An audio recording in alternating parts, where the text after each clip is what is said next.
Love, live, life. Life can be glorious and hideous.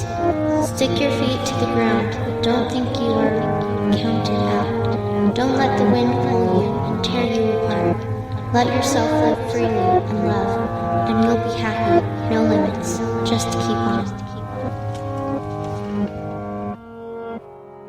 Hey guys, and welcome back to another Iron Will podcast with me, Shane Warner, and John Chase. So what this podcast is all about is we are trying to get stories from people that have been through a traumatic experience in their lives and came out a different person. Yeah, they have all created an iron will. So what is an iron will? A burning determination that cannot be stopped or hindered by anything, willing to do anything to get a desired outcome, extremely resilient. So what we like to say is just keep punching. Yeah. So sit back and relax, and we're going to start the show. And today we have Blair Hennessy on the podcast with us. He's actually Blair Matthews on Instagram, and I started following him a long time ago because we both share the fact that we suffered from a traumatic brain injury. And so we're just gonna, well, first I want to announce the Ask Iron Will podcast that we're gonna do. So my mom set up a new email address, and it's askironwill@gmail.com. So you guys can just send your messages to that. Any type of questions, Yeah. you guys. Any questions that you want to ask us, ask John and Shane about our stories, or I mean, even if you guys want health and nutrition, you want anything like that, I can go there. Yep. But just you know, so you can get to know us a little bit better. Yep. We'll do a whole podcast on that. And that podcast is going to be recorded on December 17th. Okay, that's the day. Okay. So we just want to get into Blair's story right away because we don't know much about him yet. So Yeah. we'd like to hear about Yep. it too. So go ahead, Blair, and Hey, yeah. So my name is Blair Hennessy. I'm currently living in Newfoundland and Labrador, Canada. And my story kind of goes back a long time with the history of concussions. That kind of started as a child when I was playing sports. oh, So I play a so lot of you hockey. had a bunch of concussions before. Yeah. So essentially, like, my traumatic brain injury has, like, my doctors have said it is due to compounded effects. Oh, okay. Interesting. An abundance of concussions. Yeah. Yeah. So, And that's not something that many people think about. Well, nowadays they do, but in the past, like, that wasn't something that people like really thought about. They didn't talk about it a lot, Yeah. like the concussions from sports, Yep. things like that. Yeah. And I'm sure playing hockey is a rough. Oh, is that rough what it game. was? Yeah. Hockey. Yeah. Sweet. Well, Yeah. in Canada, yeah. Yeah. I shouldn't Yeah. place labels or anything like that, but you know, Bit it's of a Canada. 2020, we can't assume too much. Yeah, for reals. But So- yeah. So Okay, so hockey. What other sports did you play growing up? I played pretty much everything. I played hockey competitively, soccer competitively. I played a good bit of baseball up until I was about 14, and Cool. I was kind of all over the place. I Yeah. played basketball, but I was pretty awful at basketball. Yeah, that's great. That's how I was at baseball. Like, I wasn't very good, but I was decent in basketball and football. So Yeah. So I guess that's the beginning of it. Like, I think I was 13 actually when I had a concussion that set me back for almost an entire year of hockey. Mm. It was a bit of a dirty check in the corner, Yeah. and I was off sports for about 6 or 7 months with a very similar that's rough. experience to what I'm. It's pretty. It's almost like a milder version of what happened after my injuries in 2015. Yeah. Mm. It's kind of spooky how similar it is, to be honest with you. Oh. And so, was that your next concussion in 2015? No, there was another one when I was 14, a very similar one, but I bounced back seemingly quick. Okay. In a month or two. And so it's just all compounded effects. Yeah. So when I was 14, that one was also hockey, but that was more or less I had my head down and somebody caught me in the middle of the ice. Oh. And but that was I had rougher symptoms in that period of time, but they didn't last the same amount of time as the first one, which is good and bad because I came back and then had another one not too long after, but that was from soccer. Okay. Man, why do you keep running your head into things? Yeah. Dude, that sucks. Couldn't figure out. Or things are just attracted to your head. Yeah. A magnet. Yeah. Oh, man. So, and then 2015? Yeah, well, so when I was 16, I ended up joining the reserves here in Canada, so the reserve force in the Canadian Forces. Okay. At 16? And, really? Yeah. I didn't know yeah, so young. So you can join the reserves. Yeah, that was in 2009. Wow. Huh. And so that kind of took me up there. And then in 2015, I transferred to the Reg Force. No, it was 2014. I transferred to the Reg Force. So okay. And then it was only about a year or two later, and it was actually hockey, but it was our military hockey. Oh, wow.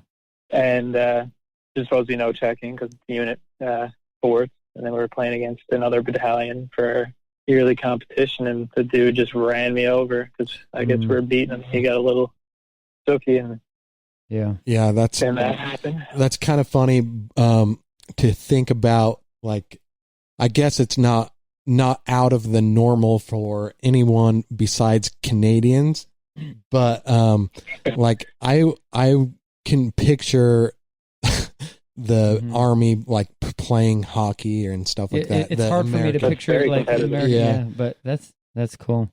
And it's very competitive, yeah. So there's every battalion pretty much has their own hockey team, and then each base has their own team that's divided up between all the different battalions to make one kind of an all-star team. But yeah, so that concussion's back.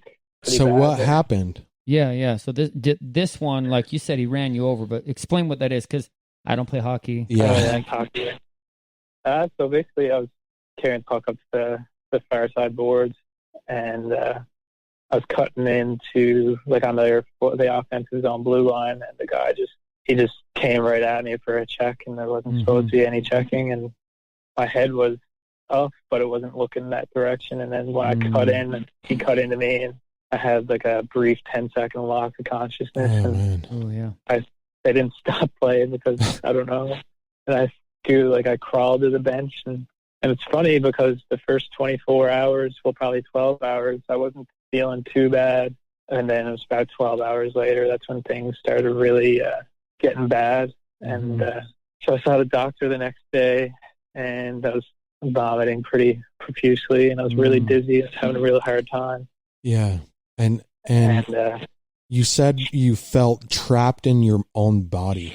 Yeah. So like I kind of said like that was like I didn't really feel like myself for a long period of time. And and people around me were recognizing it. There's like when you're in the military and stuff, like as you know, like when you're off work, like people automatically like to kind of assume things and this, that, and the other thing, and like you're not valued as much. So I kind of forced myself back into work. Yeah. About 2 months later, even though I wasn't ready, and then too soon. Wow. Our lab ended up high. And hitting a divot in the wee high ridge, and then I had another concussion. Jeez. And it was just, and then that's when the beginning of this journey kind of began after that. Yeah. So I want to know if you had to go to the hospital or anything like that, like during the time that you got ran over. Yeah. Did you have to go to the hospital? So immediately after the concussion, the medics military medics were still there at the rink. So I saw them, and I was cleared to go home. And my girlfriend at the time took me home. And then throughout the night, I was kind of not feeling the greatest.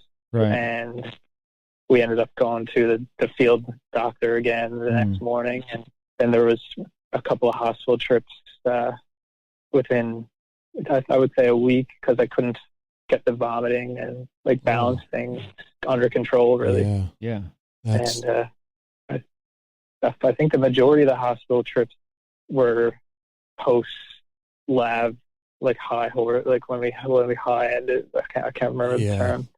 A lab high, like high centered. We kind of popped up front. And do you think that the timeline of your second concussion played a part in the effects?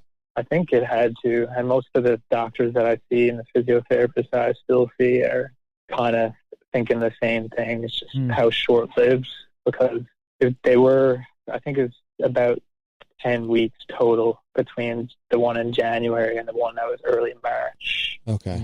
I can't, because I have a very limited memory between those months as well. Yeah. Like, it's only really May of that year that things start coming around for memory. And then, did you have to get discharged?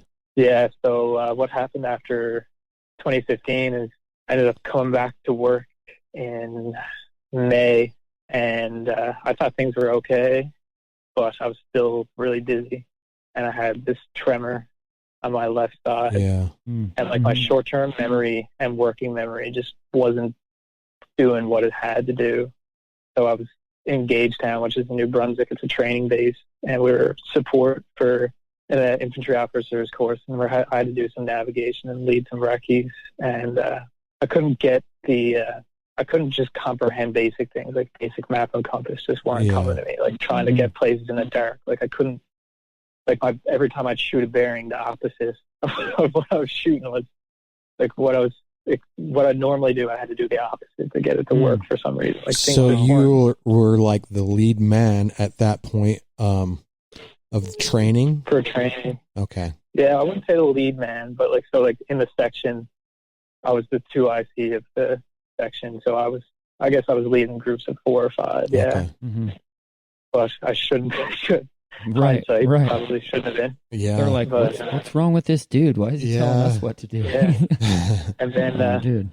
So I got back to my battalion in Edmonton, Alberta, about 3 months later, and the emotional side of things started really acting up, and ended up getting really, really angry at people that I probably shouldn't be getting angry at. Like, as you know, you probably don't yell at a sergeant major. Yeah. But not a good idea. I was never really, no.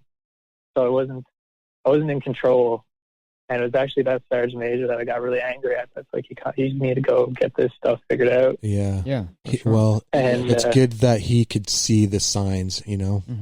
Yeah, no, I always give a lot of credit to him for that, because it could have gone one of 2 ways. Yeah. Well, he could have got really mad at you, or he could have realized that something was going on. Yeah. Yeah. And that's what kind of led me down the route, because they ended up uncovering some cognitive issues that I was having. And then there's like the tremor. And at that point in time, I was having a lot of like blackouts. Like I'd walk up the stairs, and I'm not sure if it was POC or what it was, because I didn't know anything about that back then. But I'd walk up the stairs with groceries, and then I'd just drop, or like I'd get in the house after doing something, and then like I'd just fall. That's so. That ends up, Yeah. And so, your concussions are classified as MTBIs, right? Yeah. So on my release medical, that's called mild neurocognitive disorder due to traumatic brain injury is what they've decided is the diagnosis for part of it. Yeah. But Wow. It was certainly, and that's kind of when the journey began, because it wasn't until I think it was May 2018 when they finally released me. So I spent a year and a half or 2 trying to get better. I'm sure I was following you at that point on Instagram. Yeah. That was May 2018 was a really hard month, I had to say. It was tough. I think when you get medically released from your career, and like especially when you're serving your country, like there's so much pride